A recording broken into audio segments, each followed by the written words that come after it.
চব্বিশের গণ আন্দোলনের মতো ছাত্র জনতা মাঠে নামতে বাধ্য হবে। আপনারা সেই পথে জনগণকে নামাবেন না। দ্রব্যমূল্য বৃদ্ধি, বিশেষ করে পেঁয়াজ, ভোজ্য তেল, আলুর দাম বৃদ্ধির প্রতিবাদে আপনারা জানেন 2022 সালে একটা আইন করা হয়েছে, খোলা বাজারে তেল, সোয়াবিন তেল বিক্রি করা যাবে না। কিন্তু আজ পর্যন্ত 2024 পার হয়ে 2025 করতে যাচ্ছে, কিন্তু সে আইন আজও বাস্তবায়িত হয় নাই। জনগণের দাবির মুখে সরকার ট্যাক্স কমিয়ে দেয়, কিন্তু ট্যাক্স এবং ভ্যাটের সুবিধা জনগণ আমরা কেউ পাই না, কারণ সঠিকভাবে মনিটরিং নাই। যে সমস্ত ডিপার্টমেন্ট মনিটরিং করার কথা তারা মনিটরিং করেন না। বিশেষ করে ট্যারিফ কমিশন, ভোক্তা অধিকার, কাস্টমস, বিভিন্ন ডিপার্টমেন্ট সরকারের তারা সঠিক মনিটরিং করেন না, যার ফলে জনগণ সুবিধা পাচ্ছে না। আজকে এই সময়ে পেঁয়াজের দাম থাকার কথা 40-50 টাকা, হরেক পেঁয়াজ এখন 115 থেকে 130 টাকা, আলু 75-80 টাকা। এটা কি করে নতুন আলু 100 টাকা ছাড়িয়েছে অনেক সময়। যদিও মহিউদ্দিন ভাই বলেছেন 80-90 টাকা, আমি গতকালও দেখছি 100 টাকায় বিক্রি হচ্ছে। মহিউদ্দিন ভাই যথার্থই বলেছেন, আমরা বৈষম্যের বিরুদ্ধে আন্দোলন করেও বৈষম্য দূর করতে পারি নাই। কিন্তু একটা জিনিস মনে রাখতে হবে, এই দ্রব্যমূল্য বৃদ্ধির পিছনে দায়ী কারা? অসাধু ব্যবসায়ী, অসৎ মুনাফামূলক ব্যবসায়ীরা এবং সিন্ডিকেট, চাঁদাবাজি, কালোবাজারি, এইসব দূর করার দায়িত্ব কার? সরকারের।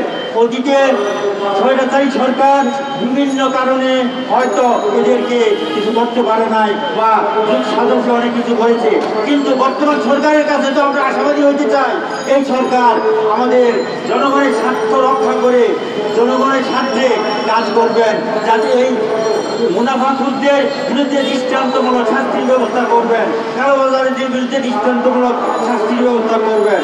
ভোক্তা অধিকার যদি মনিটরিং করে, যদি এক ভোক্তা অধিকার মনিটরিং করে কোনো লাভ হবে বলে মনে হয় না, কারণ তারা 10-20,000-50,000 টাকা জরিমানা করেই ক্ষান্ত হয়। জরিমানা করে ব্যবসায়ীদের কিছু করা যাবে না যদি দৃষ্টান্তমূলক কোনো শাস্তির ব্যবস্থা করা না হয়। তাদের জেলের ব্যবস্থা করতে হবে। শুধু তারা লক্ষ লক্ষ কোটি টাকা কামিয়ে গেছে, সেখানে 50,000 টাকা জরিমানা করলে তাদের কিচ্ছু যায় আসে না। সুতরাং তাদের অন্য সর্বোচ্চ শাস্তির ব্যবস্থা করতে হবে, কারণ এরা এমন কাজ করতেছে। এই যে দ্রব্যমূল্য বৃদ্ধি, আরেকদিকে দ্রব্যমূল্যের ভেজাল দিচ্ছে, ভেজাল দেওয়া মানে কি নিরব ঘাতক হিসেবে কাজ করতেছে তারা। আজকে মানুষের ঘরে ঘরে দেখবেন ক্যান্সারের রোগী, ডায়াবেটিস, কেন? এই ভেজাল দ্রব্যের কারণে। সুতরাং আজকে এই মানববন্ধন থেকে সরকারকে স্পষ্টভাবে জানিয়ে দিতে চাই, আপনারা জনগণের দুর্ভোগ লাঘবের জন্য যথাযথ ব্যবস্থা গ্রহণ করুন। তা না হলে 24-এর গণ আন্দোলনের মতো ছাত্র জনতা মাঠে নামতে বাধ্য হবে। আপনারা সেই পথে জনগণকে নামাবেন না। দয়া করে জনগণের কষ্ট দূর করার ব্যবস্থা গ্রহণ করেন। আজকে পাইকারি বাজার থেকে আমরাই দেখি, পাইকারি বাজারের থেকে প্রায় ডাবল দাম হয়ে যায় খুচরা বাজারে।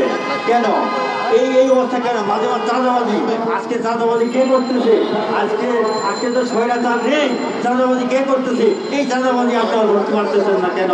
চাঁদাবাজির জন্য দাম বেড়ে যাচ্ছে বারবার। প্রত্যেকটা দিন সাধারণ দিন, পেঁয়াজ, আলু, ডাল, এইসব সাধারণ দিন, খুব সাধারণ মানুষের নিত্য প্রয়োজনীয় দ্রব্য, এই সমস্ত জিনিস করতে না পারলে তাহলে দেশের জন্য আপনারা কাজ করতে পারবেন। দয়া করে আমি অনুরোধ করবো, দেশের জন্য, জনগণের জন্য কাজ করুন।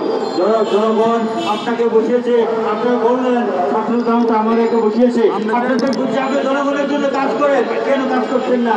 জনগণের জীবন দুর্বিষহ অবস্থা, দ্রব্যমূল্যের পাশাপাশি জর্জরিত হয়ে আজকে জনগণ রাস্তায় আনতে বাধ্য হচ্ছে।